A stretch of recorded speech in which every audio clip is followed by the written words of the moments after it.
Wow, you guys are so polite and quiet like that.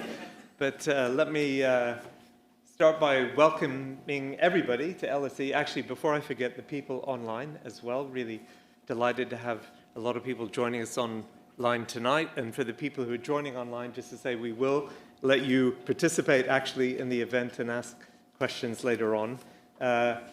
Speaking of participation, there's a book stand out in front. Some of you may have seen as you walked in, and after the lecture, Paul will go out and sign books if there are people who want to have a copy and get a book signed. So let me just briefly introduce the event. My name is Charles Stafford. I'm one of the vice presidents here. I'm actually an anthropologist with a special interest in psychology, so I'm really interested in tonight's topic and hearing what Paul has to say. I'm going to ask him a few tricky anthropological type questions in a minute, but first let me say a couple of words about Paul, who, as you know, is a prof here at the LSE in the Department of Psychology and Behavioural Sciences.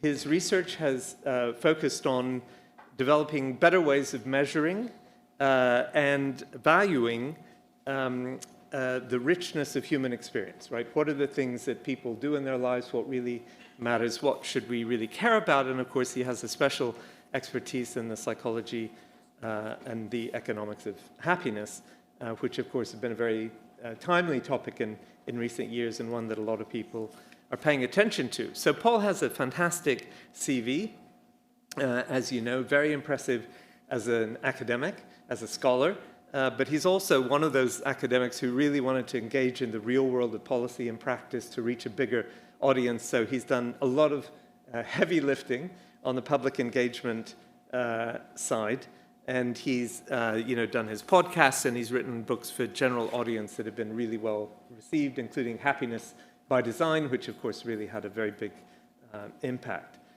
Tonight, Paul's speaking about the problem of polarization, I think is the correct thing to say. So this is specifically how our strong commitments to particular beliefs make it really hard for us to engage with people who have different beliefs. That's the basic topic that we're looking at tonight. I just say that in universities in the UK and in the US at the moment, this is a topic of particular interest. I think everybody knows that in universities there are a lot of tensions and issues around campus polarization, conflicts, and so on. I happen to be co-chairing the LSE's campus relations group, which is specifically looking at these problems on our campus and how we deal with them, how we get people to talk to each other and disagree in a way that is not damaging to local relations. That's the sort of thing that we're working on. So super interested to hear from Paul. We're just going to have a relatively brief presentation from him. We'll have a very brief conversation, and then what we really want to do is have a lively discussion with the audience. So I hope as we do our little bit at the beginning, you'll be thinking of questions that you want to put to Paul in the discussion bit. Paul, over to you. Do I have a slide? Ah, fantastic. Cool. Hello. Lovely to see everybody here. You get very nervous when you write a book that you put out into the public, that you want to immediately change moments after it's published. But I should just say a few thank yous at the beginning. I want to thank my agent, Will Francis, for finding a publisher crazy enough to publish the book. To Holly Harley, who bought the book from me from Little Brown and then subsequently left, although I don't think that's causal. And for Samir, who then took over being editor of a book that he didn't really want, but then came to love. I'm putting words in your mouth. And to Lucy and Celeste for being fantastic advocates of the book and getting it out there now as widely as possible. All right, good. That's my formal thank yous out of the way. I'm going to now just say a few words, and I'll talk not for very long because I want to get to the Q&A, as Charles quite rightly said, about beliefism. And I just want to be clear about what it is. I'm making a case for it being in so many ways, although not all the time and everywhere, like any other ism. that when you find a thin slice of information out about somebody, you use that to categorize their entire character. So once I find your race or your sex, I use that as a way to identify you as either being someone who's good or bad, one of us or one of them. And the same when I find out a belief that you hold, particularly about one issue that I feel very strongly about. And then I use that to categorize your entire character as being wholly good or wholly bad. This is a book that is an attempt to reduce beliefism. It's not an attempt to change anyone's mind about anything, except how much they listen to people who have different minds. So it's not about the, I don't want anybody, and so insofar as it's about the polarization problem, I'm entirely relaxed about us being very polarized. In fact, I think sometimes that's very helpful. And one of the points that I make over and over and over again is well-functioning societies not only tolerate difference, they celebrate difference. If you think of any characteristic that you can define people by, we would never have evolved as the species that we are if we were all the same.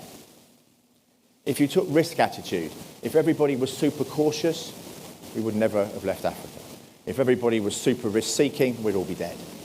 You need a balance of people in society, some who are more cautious, some who are more risk-seeking. So we need different beliefs, even sometimes crazy ones. Even sometimes crazy ones. People like Galileo were crazy until they weren't. So we need to be more accepting, not just accepting, but celebratory of difference. And that's the central thesis of the book. It's not about changing minds, it's about changing our willingness to listen to disagreement. Now, beliefism plays out not when you just decide whether someone has views that you agree or disagree with on a single issue, but as I say, you use them as a way to spill over into all that you think about them as a person or as a group. So I'm going to start, let me ask you a question. This is an audience participation part, by the way, okay? So just to manage expectations so we're clear about what we're doing. Imagine you need some work doing on your house. And that's actually quite an imagination for students, owning a house. At some point you might own a property. Just imagine a world, or maybe you rent one that you need some work doing for, that you have to pay for. Maybe it's a plumber. And you have identified a plumber, or you've identified two plumbers that you could choose from. They're both equally competent. The first plumber, you've heard, is a member of a party that you really, really dislike. Their politics, it's been suggested to you, are the complete antithesis of everything that you hold to be dear. There is another plumber, same standard, they're a bit more expensive. But they hold similar views to you. Are you going for the cheaper plumber or the more expensive plumber? And I want a show of hands, and I want you to be honest. Are you going for the plumber? They're both equally good. They're both going to do the same job, but just one's going to charge you a bit more. There's a premium attached to a plumber who you've heard has the same political views as you compared to one who's different. Can I not? Can I rather move this up or do something with that? I don't want to, because I need to move my hands. It's really hard to keep still. How's that? Can people hear me? Yeah. It's just Oh, is it for online. It's a bit, yeah. for the online people? Oh, they should be here. What are you doing online? Come. So, would you go for hands up? You are going to have to use one plumber, right? So it's not like you can keep your hand down. So, because you've got a water leak or something, right? So, okay, so the plumber who is cheaper but has different political views. Hands up. Okay, good. Anyone paying a premium for the more expensive plumber? Wow, there you go, Charles. That's something for you to... That's very, very interesting. Very, very interesting. All right, so now for those people... I didn't expect to see so many hands in the second condition. It's why you should, they say on TV you should never work with children and animals. You should never work with people when you're doing survey research. For those people who chose the former, so that is they were going for the cheaper plumber, what if you've now heard that this person has quite racist views? That they actually, and actually they only associate with people of their own ethnic group.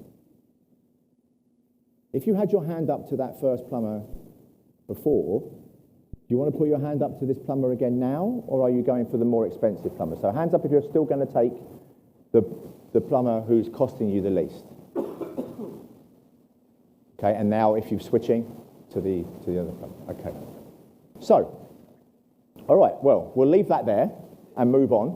I'm not saying anything more about that until we have a conversation about it later. The point of asking those questions is that we're using, whether rightly or wrongly, because of course I should also say there's no right or wrong answers. That's what you always say when you're doing survey research, even though that's plainly not true. There clearly are right or wrong answers. We kind of pretend that there aren't any. Is to use a piece of information about somebody. And by the way, I should just say, I was very clear, I was trying to be very clear in my language anyway, even if I wasn't. I kept saying, you've heard that person. I didn't say you know this person. Because our beliefism, and that was of course the whole point, is that our beliefism are often entirely predicated on what we think we know about someone's beliefs, rather than what we actually know about their beliefs. It's a little bit like spouses who think they know each other's preferences. By the way, on that, there is some interesting data showing that the longer you've been together, the less you know about your partner, because you make more assumptions about them than when you're newlyweds, when you actually do care whether their favourite colour's blue. So we make assumptions. It's a bit like having a spouse for a long time. We make assumptions about people, and we know that we're right, so we don't need to ask them whether they actually do think that or not. So you believe that this person believes X. And we use that information to then impact upon decisions we make in wholly irrelevant, arguably, environments.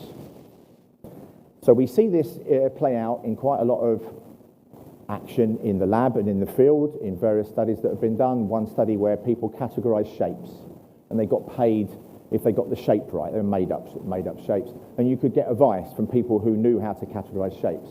You're also told that the people giving you the information vote for a party that's either the same or different to yours.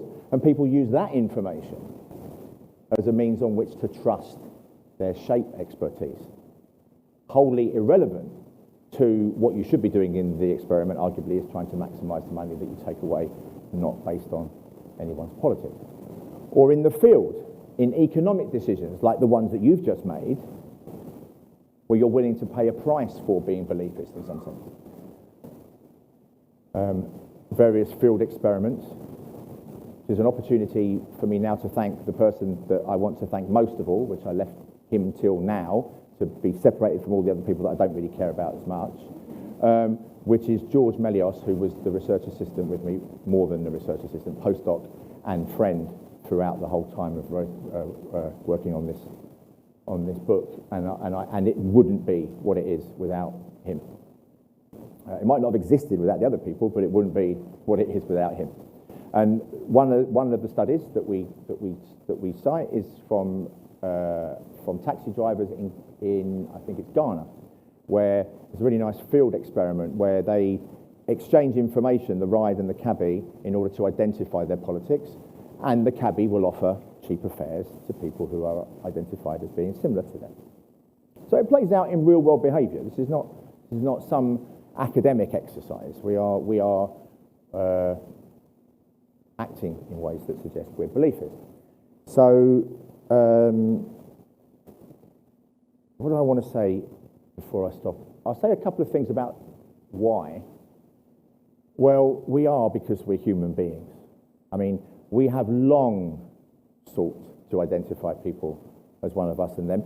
Some very interesting research on even when you just see somebody, within the first tenth of a second, unconsciously, you will process whether that's someone that is a friend or foe, or at least as a sort of starting point to identify whether there'll be someone that you'll see as a friend or foe. We do it automatically, we do it unconsciously, we do it very quickly, and we've always done it. We've always identified people as one of us or one of them. And that plays out in a host of ways, not least of which is in organisations and institutions that suffer from groupthink. And I just want to say a few words about what motivated, well, there were lots of things that motivated writing this book, and maybe we can pick up on some of those later, but the pandemic was one issue that was a central motivation for this book. Because when we faced that radical uncertainty in the early part of 2020, you would expect, in the face of radical uncertainty, there to be very many different perspectives on what we ought to do in response to COVID. And yet, amongst the academic world in particular, with a few exceptions, many of whom were vilified for standing out, with few exceptions, there was an enormous amount of groupthink. And I thought, it can't possibly be that everybody thinks the same about what we ought to do in response to something that's uncertain. And you would expect there to be different perspectives. But we saw how very quickly it became very clear to very many people that to speak out was to really risk reputational harm and to risk their academic careers in some cases in doing that.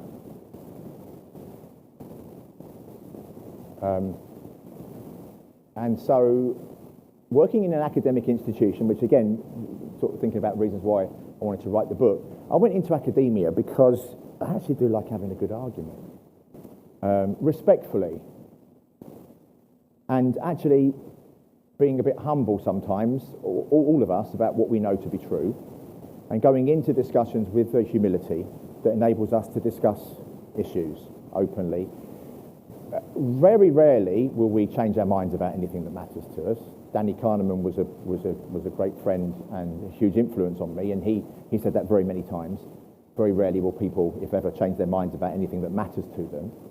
That's kind of not the point. It makes you humble because you realise that actually you're not always right, and other people can have a good point even if you don't change your mind. And so it struck me that institutions like LSE were suffering from an enormous amount of groupthink, and I came out very early on in the pandemic in a piece that was published in The Spectator in May 2020. That wasn't a natural home for me, by the way, to publish in The Spectator. A piece about the harms that would come from lockdowns. And I had a very lively email correspondence with some of my faculty colleagues who thought that I shouldn't be saying that. And that was another motivation for writing the book. I also should say, as an aside, if I mentioned in The Spectator, I mentioned Steve Baker, who was a Tory MP and Minister for Northern Ireland, who was in one of the very few groups of people at the time that were questioning lockdowns. And the libertarian wing of the Conservative Party wasn't, again, a natural home for me. But it was a natural home for me during the pandemic. And what you realise, which I'm saying something that's really fucking obvious that we should all really get over, is that you can disagree with people about one thing, doesn't mean you're going to disagree with them about something else. But even if you did disagree with them about everything, you could still like them. Steve and I disagree about very many things, but I still like him. But what people will do is they will do, as we all do, is make assumptions about somebody based upon their beliefs, as if they are then fundamentally evil because they disagree about how they see the world. And you see that the image on the front of the book is the duck rabbit illusion, which is a very nice metaphor for how we become polarized. I see the image one way. In fact, it's both images, it's both animals, but I see it one way. I surround myself with people who see it similarly, till in the end I say, there is no way that is a rabbit. That is 100% a duck. Because it's effortful to see the world through a different lens. But again, let me say it again, well-functioning societies celebrate difference. All right, let me conclude with the final bit. I know I'm under no time pressure, but I feel like I'm under time pressure because I've made a commitment to not talk too long. So, and I don't want to talk for too long, and I won't. So, a couple of minutes. What are we going to do about all of this? Because it's easy to write a book where you set out what everyone else has done forever and say how we're, surrounding ourselves with people like us, and we don't like people that disagree with us, and all those things. What are we going to do about it? Well, we've got to get over ourselves, first of all. That's actually, I say that a lot about most things in life, actually. We need to get over ourselves. We need to get over ourselves as animals that are beliefist, because it's kind of in our DNA almost to surround ourselves with people like us and be hostile to those who disagree. We like people who nod their heads in agreement more than we like people who shake their heads. It's very easy to say, oh, I like disagreement. Anyone who says that is probably someone who really doesn't. You know the number of people, and everyone says they're tolerant, by the way. I love this when I've been writing, but everyone say, I'm really tolerant, and then I just pause and I wait for it. Well, except, and then they just reel off a list of people that they hate. So all of us believe ourselves to be tolerant, but we're actually quite intolerant. So we're not going to be more tolerant by desire.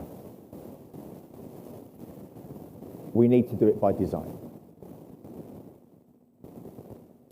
Kind of in many ways like happiness by design. You're not going to be happier thinking yourself happier. You're going to be happier doing yourself happier. You're going to be happier by designing your environment that makes it easier for you to be happier without having to think about it. And so we need to do exactly the same thing when it comes to beliefism.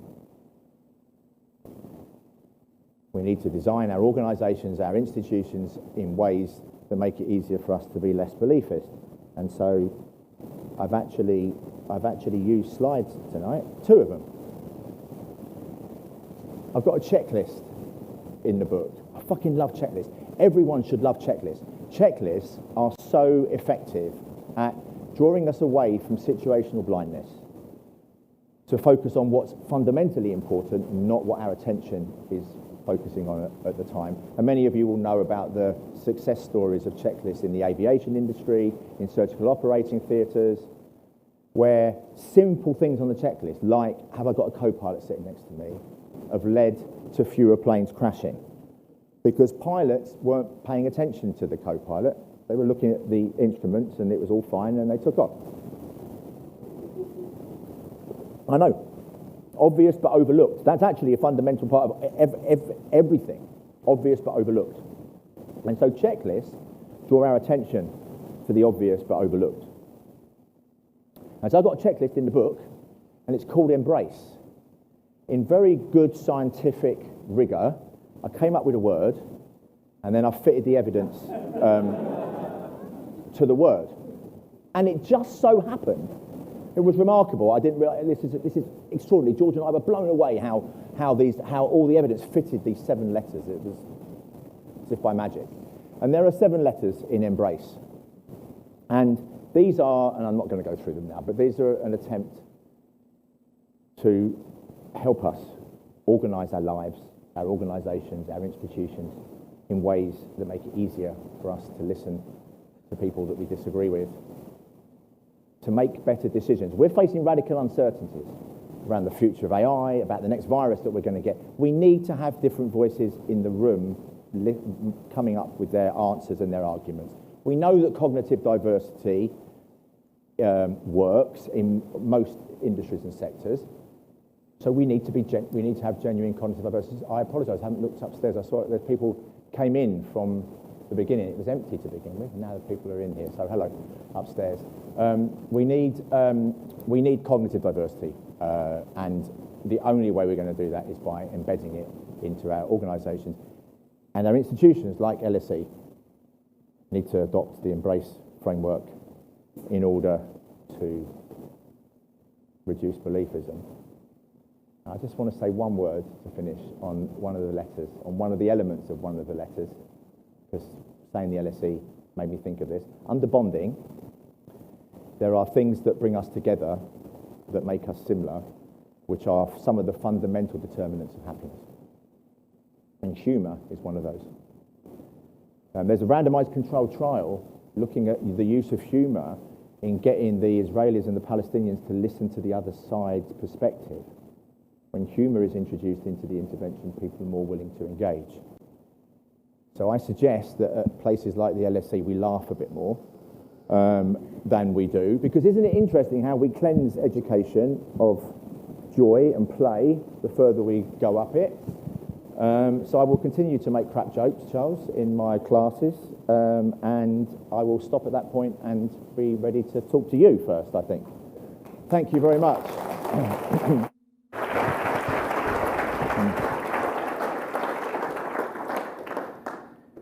I kind of feel you directed this at me as the kind of embodiment of the LSE a bit more than I was expecting. So now I feel I'm supposed to answer for the LSE. So actually, it's, as I said at the beginning, it's really interesting for me, partly because I've spent a big chunk, I mean, more time than you can imagine, the last 2 years, talking with colleagues and staff and students at LSE about issues that really are related to exactly what Paul is talking about tonight. You know, we've had the Gaza encampments, we've had the trans rights kind of tensions, which now are back, you know, because of the Supreme Court ruling, they're back on the front page. We're dealing with this and lots of other things I won't bore you with. And actually, I think I personally would say, on the whole, at the LSE, our position in relation to these kinds of issues that are affecting, you know, all the universities is not a bad one, in the sense that I think, on the whole, given the stunning diversity of LSE as an institution with people really from not just different countries, but different belief systems and so on, I think we actually do pretty well.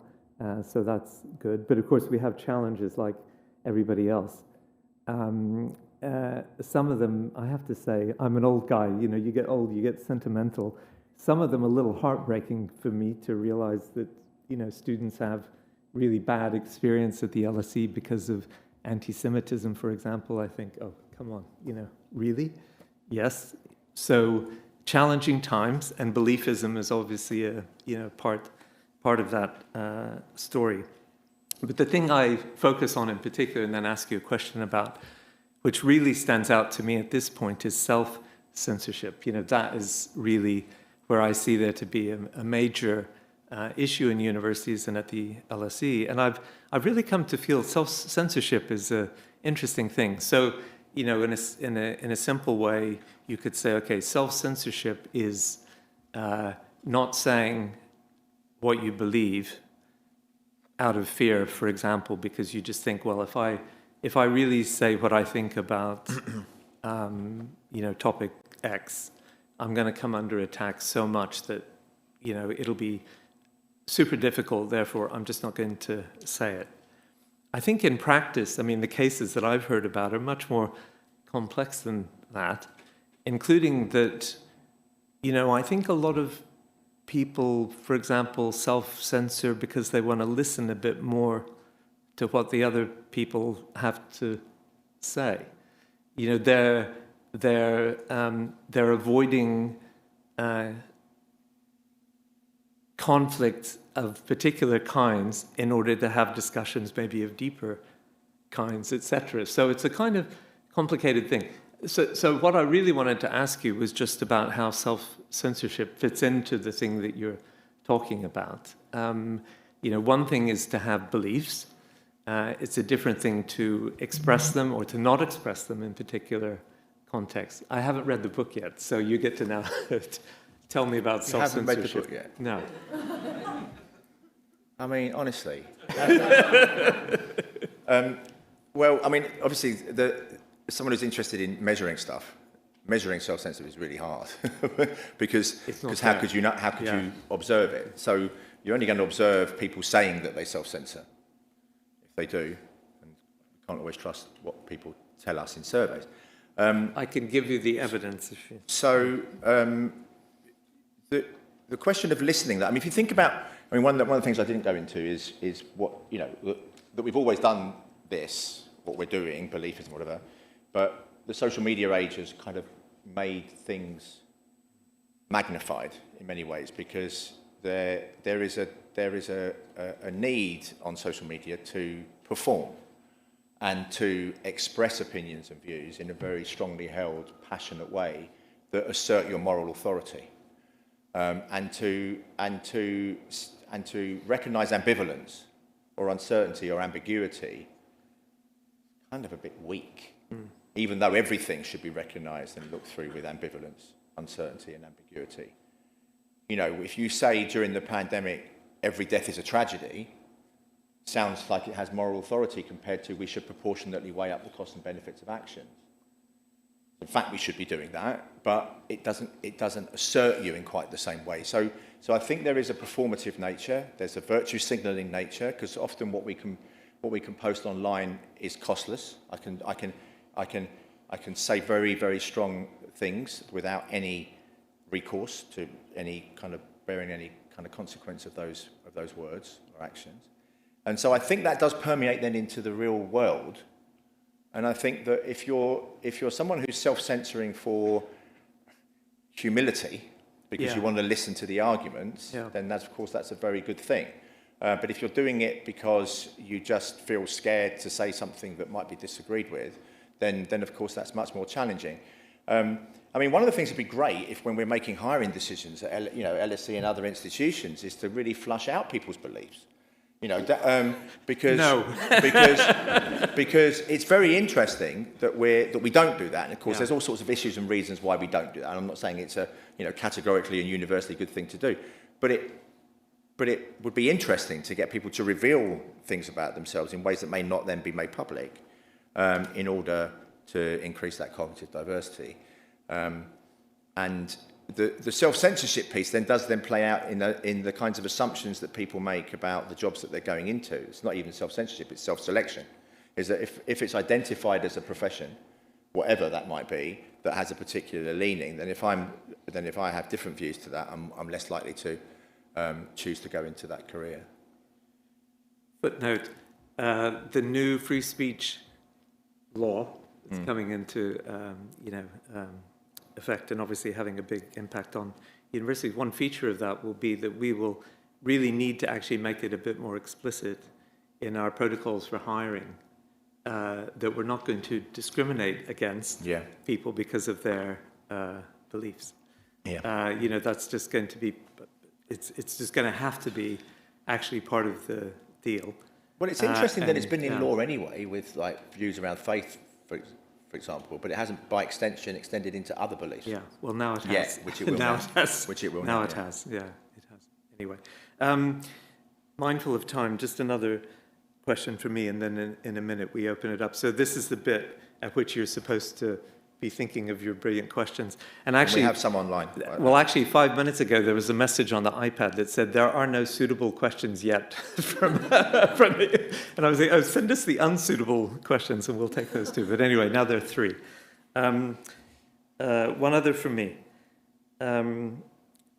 which, I apologize for this in advance. It's a very anthropological question, or comment, I guess.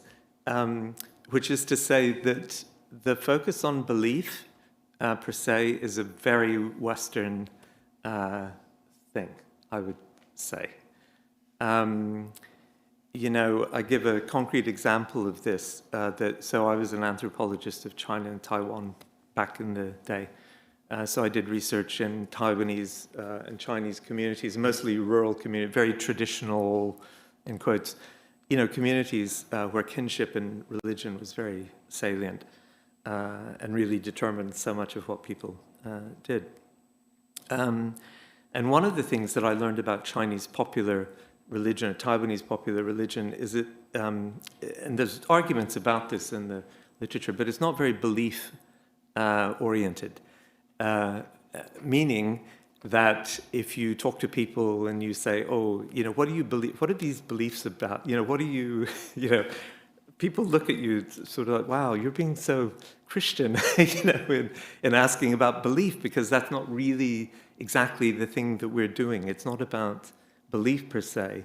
And so what is it about? It's much more, about community kind of cohesion, and, it's a very Durkheimian social type of religion where the point of it is to really celebrate the social, and it's about practice. you know, it's not so much that we care what you believe. We care if you do the ritual and you do it in the right way, and that's sufficient, and we don't have to get into You need to read the book because the belief, I'm explicit that there are social ties in actual large part, and they come from the norms of the environments that we're in, and we identify with people that identify with us. That's a very social psychological view as well as an anthropological one, I think. That they're not all, I mean, not always a kind of individual's beliefs about the world. They come from a connection and the sense of sharedness of the kind that I think you've just outlined. Okay. I'll read the book and hold this will sell well in China. Okay, very good. In Chinese, obviously, Chinese. not in English. We're going to jump into questions at this point, and immediately someone in the front row has a brilliant question, but you have to wait a second for the mic to come. To wait for the mic. And I'll grab the iPad. Nope. Nope. Not working? Ah.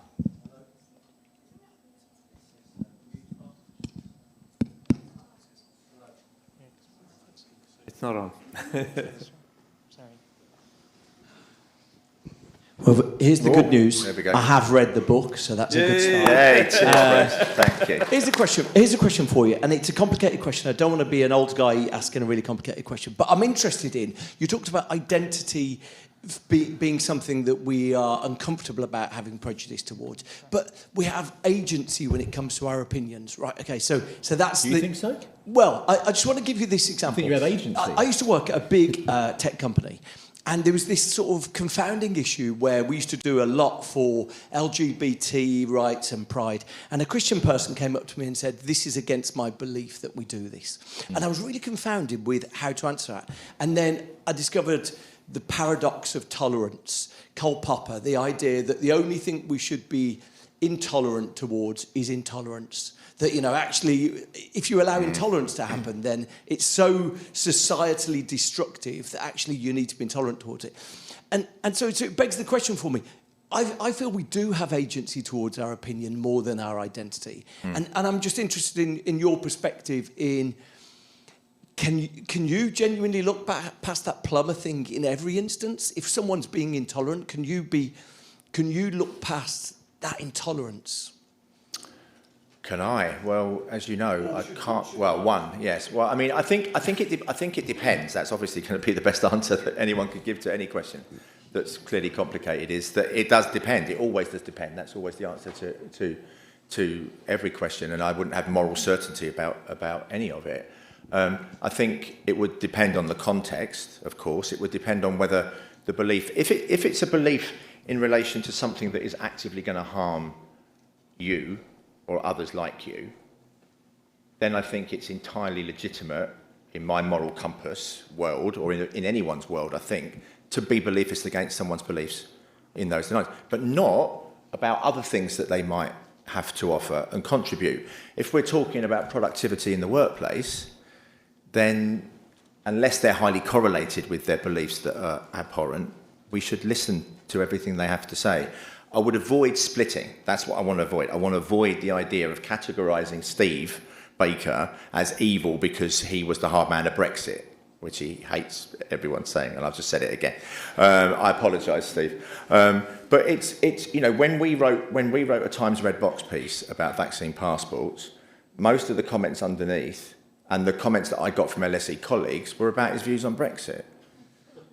Had nothing to do with what we were talking about in that issue, and that's where. So you can not like his views about a particular topic, and you might think that that's existential to you in some way, and that's really, you know, significant, and then you would dismiss. You might not want to engage with them even, but not about everything else, and not forever, because that's surely going to be harmful to effective decision making. That's really what I want to try and enhance, is our ability to make good decisions. And I think our ability to make them is very much compromised if we just dismiss everything, even if they're abhorrent about one thing. I'm going to take one of the unsuitable online. No, they're good. How do you teach people to question their belief system particularly a religious belief system, when their religious leaders teach an absolute viewpoint of religion as a truth, where questioning is not allowed or is actively discouraged? That's a super question. There's a good book out now by a UCL neuroscientist, Leo Smolgård, called The Ideological Brain, which, again, people are on a continuum or distribution. There will be ideological people amongst us who are wedded and committed to a particular way of the world being. And it shows up in their brain of being like that. Whereas other people will be more plastic, I guess, and will be arguably more innovative and creative in the workplace because of their plasticity. And so there might be conditions under which we would want to identify different types of people. It's an interesting question about whether an ideology then serves an evolutionary function into the longer term or not. And maybe, again, we need a continuum or distribution. I know that I think she argues in the book that we want to move away from being ideological, but maybe actually there's a place for it. Maybe there, in that distribution, in the tails, there will be some people who feel very, very strongly about things and won't ever budge or won't ever listen. But hopefully they'll be few and far between, I think. Please. Thank you. As you've been talking, I've been wondering about kind of the role or the role that manifesting one's belief plays. To me, there seems to be kind of an importance in toleration, but then also in making sure that if you believe in something, that it is heard and that it makes a difference. And so in the plumber example, if there is one plumber that is racist or homophobic, there seems to me to be a kind of line that needs to be drawn between tolerating that, but then also in manifesting a belief that goes against that and saying this arguably should not be tolerated, right? And so when it comes to like manifesting for causes, protesting, making a belief heard, do you see a line between tolerance where it goes to an extreme and then having healthy debate out on the street? Like, where do you draw that line?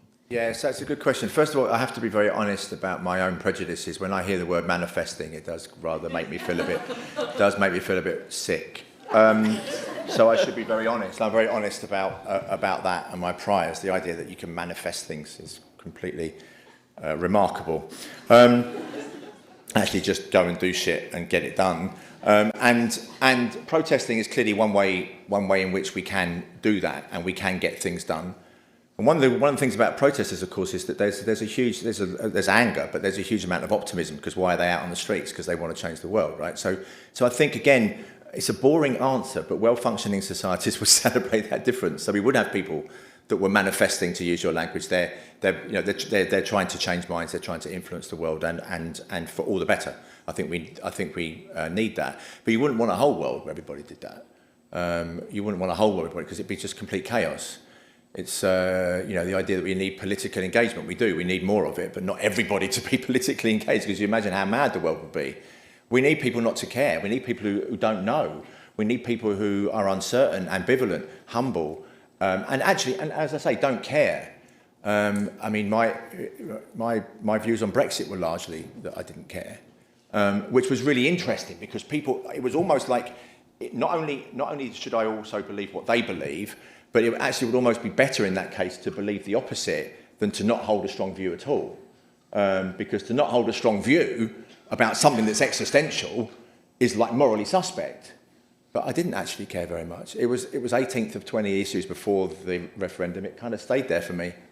Sorry. But so again, we would want people to manifest, but others to actually not care very much. I'm going to do an online, and then we got a few. I mean, this relates to things that have been asked before, but it's a succinct version of it. Is beliefism ever justified?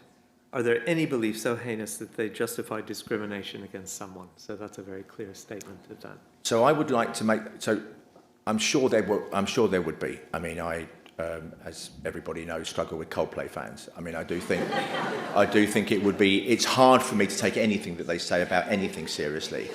But I am trying to overcome. This is like a form of therapy for me. I am trying to overcome my distaste of people who have distaste in music.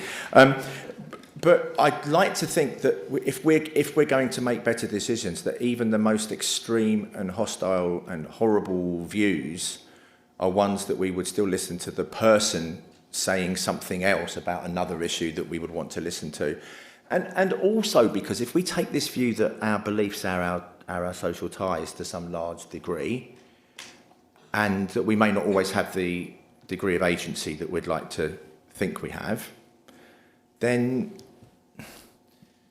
you know, even some of those horrible views will be understandable in you know, some sense. So I kind of it will, you know, you can always push it. There'll always be points. You could always find an example where I wouldn't agree with what I've just said. But I do think as a generalisable rule, I'd like to think that I would listen to anything that anybody said about anything else other than the thing that I considered there to be an abhorrence on. However, sorry, I'm going to read. I'm wondering about your perspective on existential issues, mainly climate change, where there's a clear scientific consensus. Tolerance only takes you so far. Galileo was labelled as crazy, but now we've got coordinated efforts by fossil fuel firms to undermine public trust in the phenomenon itself, blah, blah, blah. Given the urgency of dealing with this situation, isn't a degree of beliefism warranted in order to avoid false balance of opinions? My climate-denying uncle at the dinner table fantasizing about an eternal fossil fuel age is most certainly not a modern-day Galileo. No. No. No, your uncle is very unlikely to be a modern-day Galileo. I do think, I mean, of course, climate change denial is one thing. That the science has advanced sufficiently well for us not to engage in that belief. But what we do about climate change, well, that's a very, very different matter. And I do have to say that I have, you know, my faith in the objectivity of science, and I'm not saying in relation to climate change, was shaken during COVID because I was very strongly made aware that people's own existential dread, their own fear, was playing such a significant role in how they were interpreting evidence. And so because, well, people like Ellen Townsend, who's in the audience tonight, you know, came out.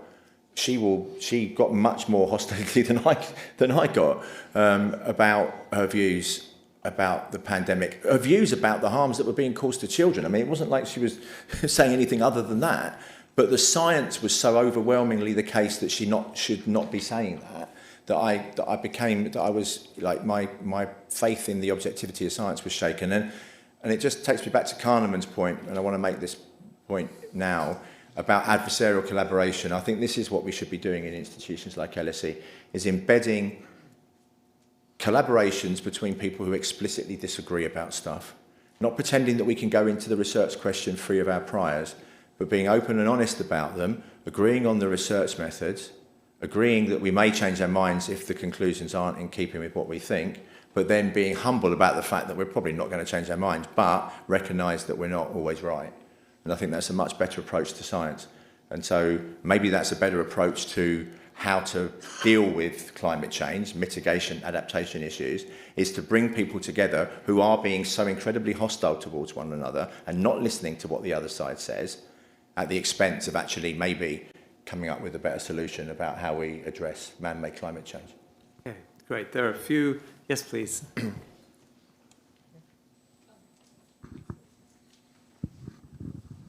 Hi, Paul.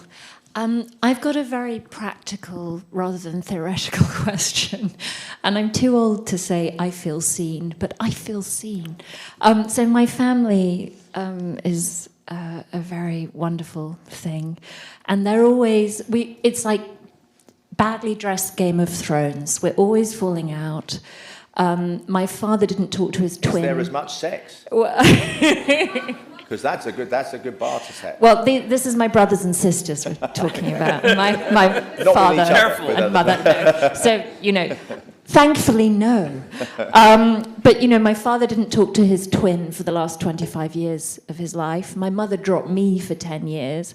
Our WhatsApp is, well, we have a trot and a Trumpite on our family WhatsApp. We have a feminist and a trans activist. And what tends to happen is people block each other. and then they vanish for 10 years. I just wondered if you could talk to me about how embrace would work for something as incendiary as a gene pool. Well, yeah. Well, families. I'm not getting into families, but I mean, the bonding piece. At least there is some genetic shared, some gene shared. Theory.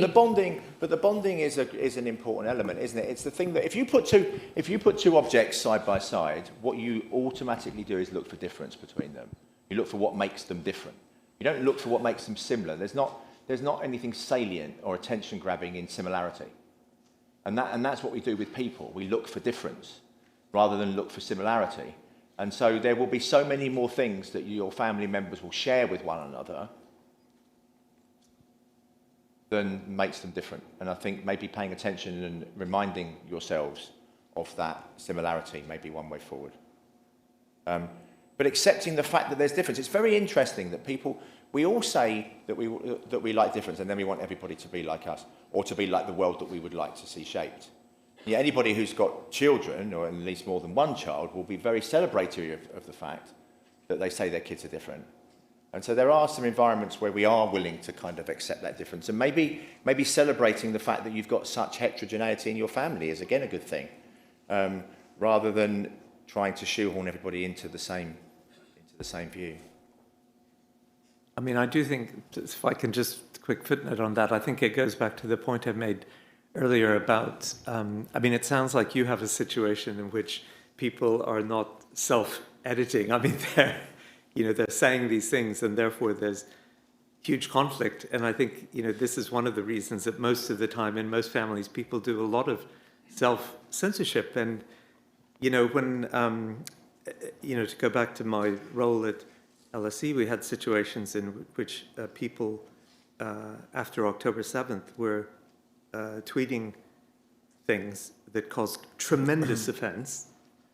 And part of my little job was to go and talk to those people and talk it in the departments. What did I say? I said, we support you in saying these things that are causing such offense. This is what we said, right?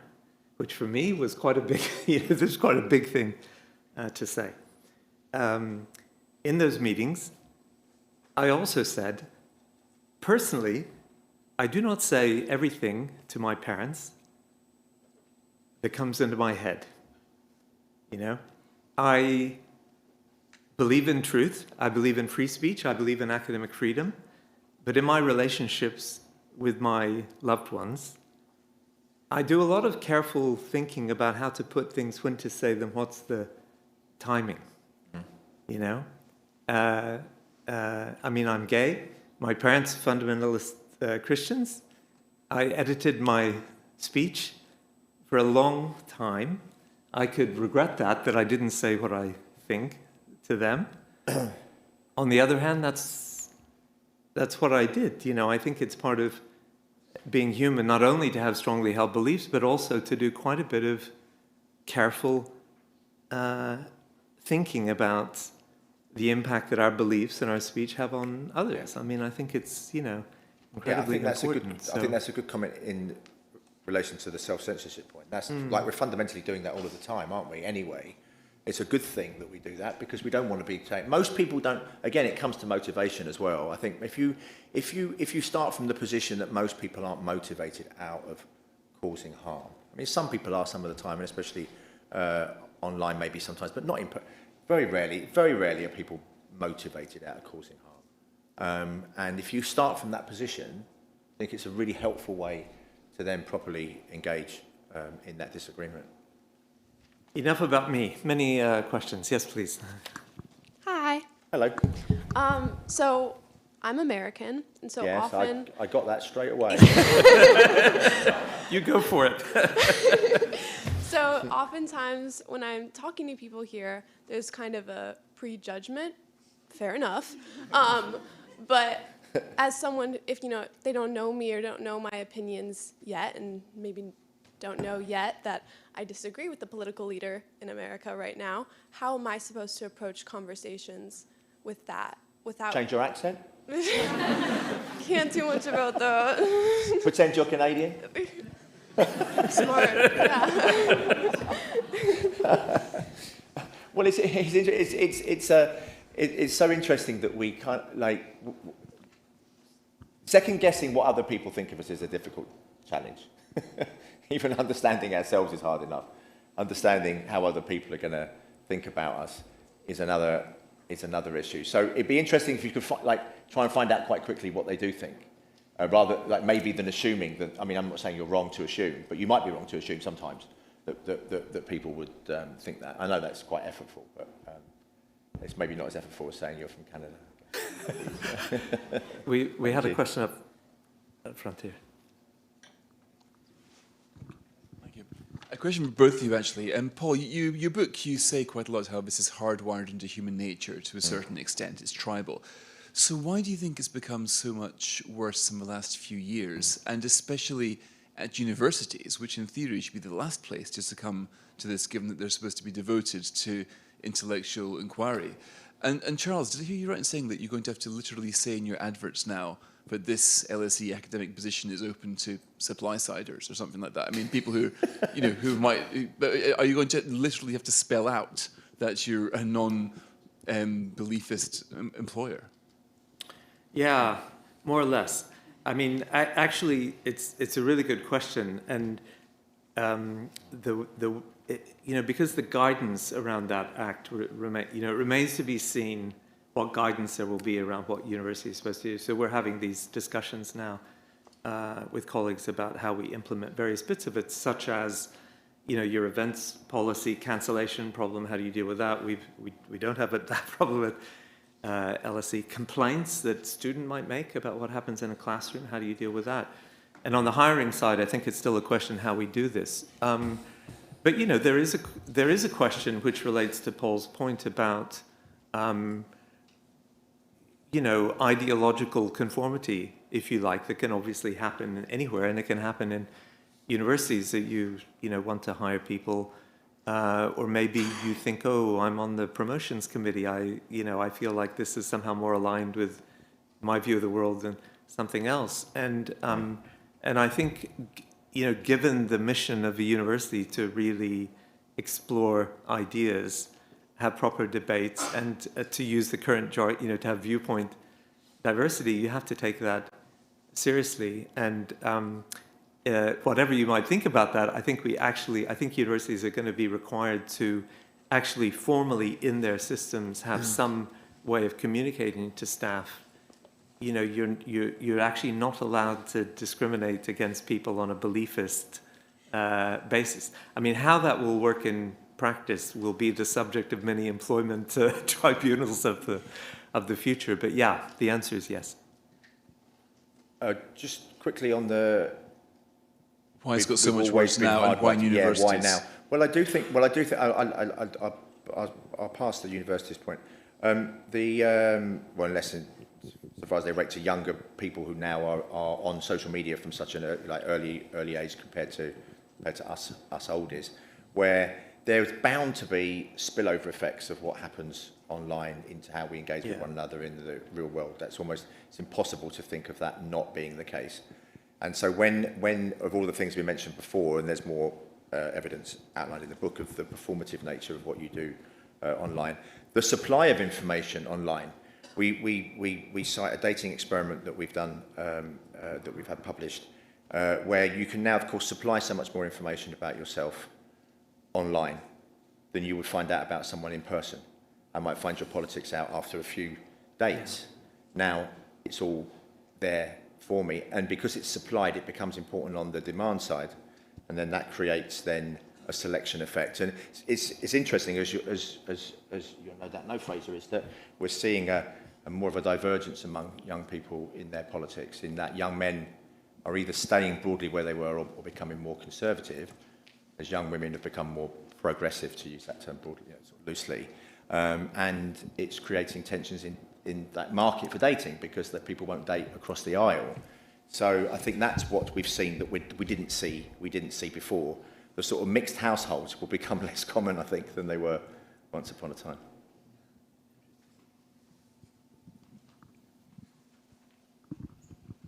my niece is about to turn a year old, so I was just wondering how you suggest we teach her to grow up to be tolerant, if it's something that can be taught or should be taught. Tolerance? Tolerance, yeah. Yeah, it's such a good question. I mean, education, education, and particularly education programs for changing behaviour, have been largely ineffective. Designing environments to embed the lessons in the real world as people behave and act is much more effective. What does that look like? So, well, it looks like these elements. Embrace. So we can pick any. I mean, affect. Let's pick out. That's basically feelings, right? Psychological speak for feelings.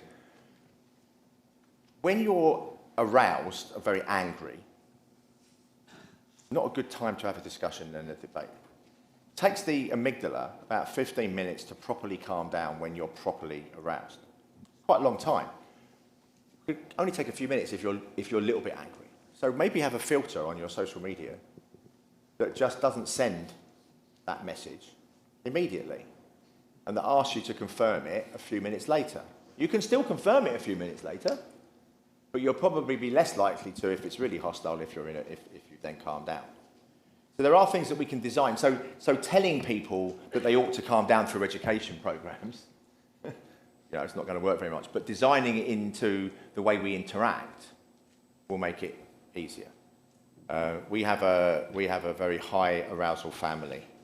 Matteo, our family is very Italian in the whole stereotype of an Italian family, and we have learned that it's a good thing. Well, actually, humour is really effective. That's a massive, massive way. Just make us laugh, and it's brilliant. That argument's gone. But just walking away for a couple of minutes, it's very helpful when you've got 2 teenage children, by the way. Teaching them to walk away, because I obviously won't, because I'm the adult in the room. No, sometimes I do. Is actually really, really helpful. So there are things that we can do. You can educate people, but you can also design particular environments in ways that make it easier, and that's in relation to affect, and there's illustrations across all of the other elements. We have a couple of balcony questions, please. Yeah, thank you very much. I took a lot of notes, not least because of the humour. I'm a former law enforcement intelligence analyst, and one of the that must be very funny. Yeah. One of the training courses I used to teach was the John F. Kennedy case. So I had, with great difficulty, to develop a lot of patience when I was hearing the conspiracy theory nonsense that people were swallowing. Very, very difficult. I mean, there's a lot of people just cannot engage across the aisle on that. But my question is, and this is perhaps a particularly difficult one for academia, do you have any comments on Matt Ridley, the science writer, who, frankly, I get the impression he is being semi-censored, including by perhaps academia, because of his views on the origins of COVID.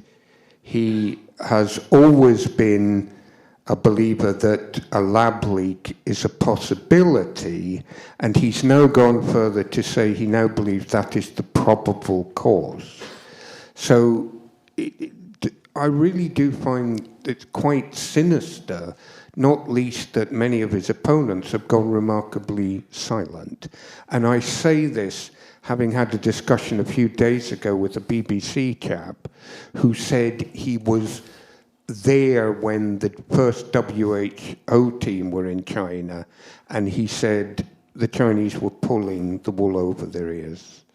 Answer that, Paul. Yeah, well, I won't speak Thank you. to specific cases. I do think it was very. I mean, in retrospect, and of course, I also thought this at the time. It's actually, by the way, I was very thankful for the Spectator publishing that, because I wanted to come out early on, because I didn't want to say afterwards, like many people would say after the fact, "Told you so." It's easy to say "told you so." I wanted to say "I told you so" at the time I'm telling you. But I do think, in relation to the lab, it was very interesting that so many academics came out very, very early on to say it was a conspiracy theory, to say it could have come from a lab. And do you know what's, I don't know what, Occam's razor or whatever, like if you look for an answer, it's probably it will be the simplest one. And I don't know, I have no idea where the virus came from, but there was a lab right next to where the bat market was. So like let's not at least rule that out immediately. Would seem to be a very sensible thing to. And then we have a question at the very top of the balcony. Yes, hello. Please. Yeah. You said earlier that if someone holds an abhorrent belief, we shouldn't not listen. We should listen to everything else they have to say. The other things they say. Outside of that abhorrent belief. Yeah. But do you not think, perhaps because of how perception influences reality, like in the sense that that person, because they have a different core belief, is actually experiencing a different reality than I am, if I disagree with that belief? Do you not think that that belief that I disagree with would have other ways of manifesting itself throughout their life in other ways that would then sort of make me feel like bad by sort of listening to everything else they have to say? Like, for instance, if someone held a core belief that, like, I shouldn't help other people, I should only help myself, then wouldn't that manifest itself in how they live their life, where they go, and their behavior towards me? And then wouldn't it therefore be detrimental towards me to sort of, like, tolerate that? Yes, it might be. And so this is why it's complicated. And I don't think, like, it's not straightforward. And also I should say that I'm not making any pronouncements about how people ought to organise their own lives and their friendships and what they should listen to and whatever. But I do think for well-functioning organisations and institutions, listening to some of those other beliefs would be helpful to enhance the array of possibilities that help us address some of the radical uncertainties that we face. But personally, you know, I mean, you can avoid whomever you wish. I mean, that's entirely on us. And it's interesting when you write a book, like I've written 2 books about happiness. You only have to say in the first sentence, everyone wants to be happy, right? Move on. No one's like, hold on a minute, I don't. Why would anyone want to be happier? It's very easy. You make a book about beliefism or tolerance, and you've got to make a case for it. You've got to make a case for it. Because you say about feeling bad. Yeah, we feel bad. I feel bad when people disagree with me. I don't feel good. Like, I have to remind myself that actually I might be learning something, or I might be smarter, or it might make me more humble, or it might make us make better decisions. All those things are harder to remind yourself of when you're feeling something. When you're feeling someone's hostility or someone's disagreement, you feel it. So it's a reminder, well, to calm down, I suppose, but also it's a reminder that we could, into the longer term, feel better and particularly make better decisions and just be more interesting people, frankly, if we're surrounded by people that disagree with us. I'm quite personally proud that I think my friendship group probably contained in relation to Brexit, you know, 48% remain, 52% leave. I mean, it wasn't, you know, it was broadly that. And I think you could take many of the current issues of the day, and I'd like to think that I've got quite a considerable extent of diversity in my friendship group. What we have seen happening is more of a clustering of people's beliefs. So once I know Charles's views about X and Y, I can better predict his views about Z now than I would have been able to 2 or 3 decades ago. So to some degree, if you are going to be beliefist, in some sense, almost ironically, now is the time to be it, because you can make more assumptions about what people believe from when you know one thing about them, about what they think about other things that you might care about as well. Thank you. But then also, if they hold a belief that I don't agree with, but I'm being tolerant towards that, but I don't also want to start to adopt that way of life or adopt that belief myself, then how do I reconcile that of, like, listening to them, but then also de-influencing their beliefs from entering into my beliefs, if that makes sense? Come and talk to me afterwards, because in the interest of fairness, we need to move on to another Somebody else. Another question. at the back, please. We just have time really literally for one or two more, and then we These have to be really good now. They're the ones that are going to be remembered, and especially for all those long-suffering online people who are actually listening to all of this still. Yeah, well, hello. Well, I was reflecting on this whole topic, and I feel like besides us feeling bad because we disagree with someone else, I feel it's also important for us to consider that there is another consequence, which might be that the belief of another person can be harmful to us, because beliefs are not just beliefs, they always translate into actions or inactions, right, directly or indirectly. So with something very, like a daily activity or for example, who do I talk to, who do I not talk to, but also how do I vote, how do I shape my policies. So beliefs are always going to be important and translated into actions that can be harmful to other people. And I feel like that's why we are very aware of the beliefs of other people, because they can also determine the power dynamic, they can determine the privilege, how this other person stands in relation to ourselves, how this other person views the world, how this person views us. So the belief of a person can also say a lot about themselves, but how I am going to experience that relationship with that other person. So I feel like it's not just a thought, you know. No, you're right, they can. They can. What I would also say is where I started with that question about the plumber, which is in relation to you've heard that. And so I do think that we just, if you want to be beliefist or whatever else, yeah, but do it on a solid basis. Do it with good evidence that you know that somebody believes something, because so much of what we live our lives is like the married couples that have been together for a very long time. Lots of assumptions are made about other people's beliefs that are often wrong. So if you want to be believist, do it on the basis of good evidence. Last question, please. Yeah, thank you. Thanks so much. Yeah, thank you so much. Yeah, so I do have some question regarding, because like what I have been like also have inner conflict into like my families and also like in the society. So actually like I'm from Thailand, and we are like really like deeply religious belief, you know, and I have a conflict with like my mother and like my father that they still believe in like future life. You know, like for the next life that you need to you need to donate the money, you know, for like the institution, that for the better life, that I think like by contrast, I have one life, and I believe in like academic, you know, scientific, and then AI and technology, we have like sharp contrast of this belief together. But then like I'm trying to figure it out, like they're in the old generation, and I'm the younger generation. And afterwards, like maybe probably my kids will be in the next generation. What can like suggestion or like the help that we can live happily or harmonize together, you know, into like this kind of the generation gap that we can, coordinate together. Thank you. Yeah, thank you. Well, that's, I don't know. I mean, I don't know is a good answer to many of these questions, because we should say that we don't know. I mean, I do think the intergenerational thing is really interesting. I mean, there are clear intergenerational differences. I would also say, having said that, and I agree with that, and it's true, I would also say that we all, again, look at the two objects and notice differences. And I do think that there are many similarities across generations as well as differences. And I do think we need to be alert to those, and to fundamentally remind ourselves, maybe this is the point to which to finish on the way that we will move forward, in that there is so much more that makes us similar than makes us different. And we're mostly motivated in very similar ways. Most people are motivated for the good. They care about their family. They love their children. They love their parents. Not always.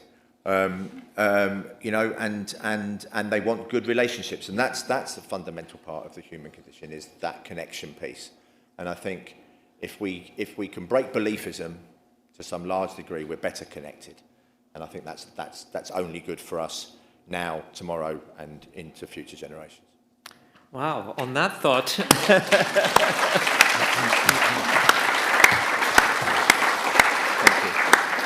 Sounds like a great way to end. Thanks very much. You guys were great, really interesting questions. Thanks very much. And we'll see you out front. Yeah, see you there. Yeah, for the book